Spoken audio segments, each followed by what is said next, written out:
Hi everyone, so how many of you love buying clothes? Okay, now let me restate that. How many of you love buying affordable clothes? Me too.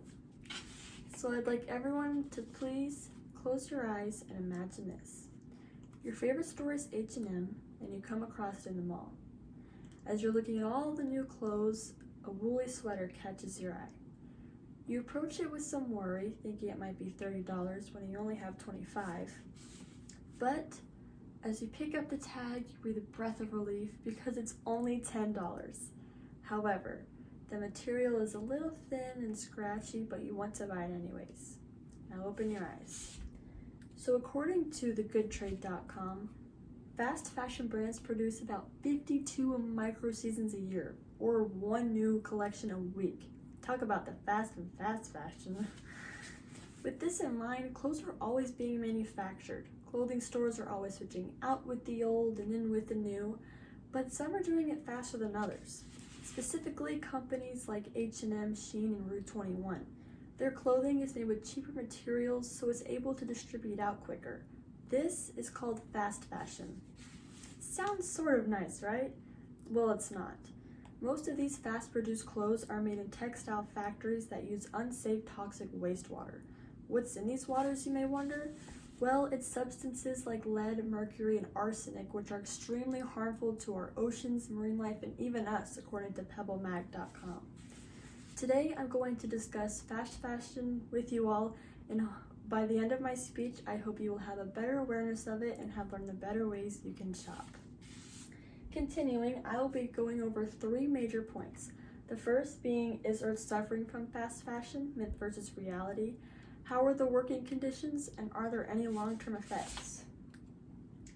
Starting with my first point, you may think fast fashion is great because it's efficient, but in reality, it's releasing about 1.2 billion tons of CO2 emissions annually into the air, according to gasp.org. The next myth is that viscose, also known as rayon made from wood pulp, is environmental friendly, when in reality it requires toxic chemicals in order to be produced, according to sustainably.blog. And lastly, some think that not that much water is used when making clothes, but according to earth.org, it requires about 700 gallons to produce one cotton t-shirt and 2,000 gallons to produce a pair of jeans. In addition, fast fashion has negatively affected our oceans and sea life. According to pcsi.princeton.edu, 35% of all plastic microfibers, also known as microplastics, end up in our oceans from washing synthetic materials like rayon, polyester, and nylon clothing. And you know what lives in the oceans? Fish, oysters, crab, and you know who eats those? We do. According to blastic.eu, the fish that have ingested plastic in nature varies between 2.6 and 36.5%. So in the end, we're consuming plastic. Now that I've told you some effects that fast fashion has on Earth, let's dive into the working conditions behind it. To begin, here's a graph from 2019 showing the top 20 countries where all of our clothes are made from, China being the most imported from, according to unctad.org. Continuing from earth.org, a 2019 U.S. Department of Labor report found evidence of forced and child labor in the fashion industry in countries like Argentina, Bangladesh, China, India, and others. In addition, 80% of apparel is made by young women between the ages of 18 and 24. Also, the COVID-19 pandemic exacerbated harassment and gender-based violence in garment factories in Southeast Asia. And on top of that, the workers' wages were being significantly cut even though production targets only kept rising. Furthermore, Earth.org also mentioned that countries in the global south lack adequate environmental safeguards, or even the capacity to enforce them. For example, China's major production of fast fashion has contributed to large land-scale degradation, water, and air pollution. Fast fashion factories tend to just be built unsafe, there's usually no AC, and they work unbearably long hours, according to pebblemag.com. Now that I've told you a little bit about the background of the fast fashion workers, I'll now move into the negative long-term effects that our Earth might just experience if this continues to go on. Jumping right in, if the industry maintains its course, there's going to be an increase of 50% in greenhouse gases in the next decade, according to pcsi.princeton.edu.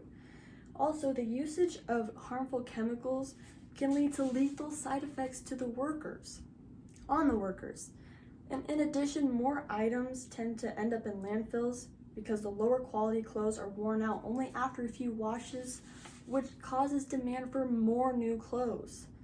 And according to WRI.org, discarded clothing made from non-biodegradable fabrics can sit in landfills for up to 200 years. Continuing, Earth.org has stated that with inadequate safeguards, these chemicals can leak into waterways and pose as a massive health risk to farmers, workers, and communities. And lastly, the rapid consumption of apparel will have more trends coming and going, which will lead to short fashion cycles stressing on production resources. Now that I've explained to you that fast fashion is awful, you may be feeling a little overwhelmed. How can you make better decisions to help our environment? I'll tell you. First thing is thrifting. Buying secondhand clothing saves materials, water, and money too. Goodwill and ThredUp are great places to look at. Second, buying from sustainable and ethical fashion brands. For example, Patagonia, Levi's, and Prana. And third, instead of buying, try renting if possible. And last but not least, recycle your clothing. So now I would like to ask a few requests. First is to stop buying from fast fashion clothing brands. How many of you will stop? And if that's too much to ask, would you maybe look into buying thrifted secondhand clothes? Thank you.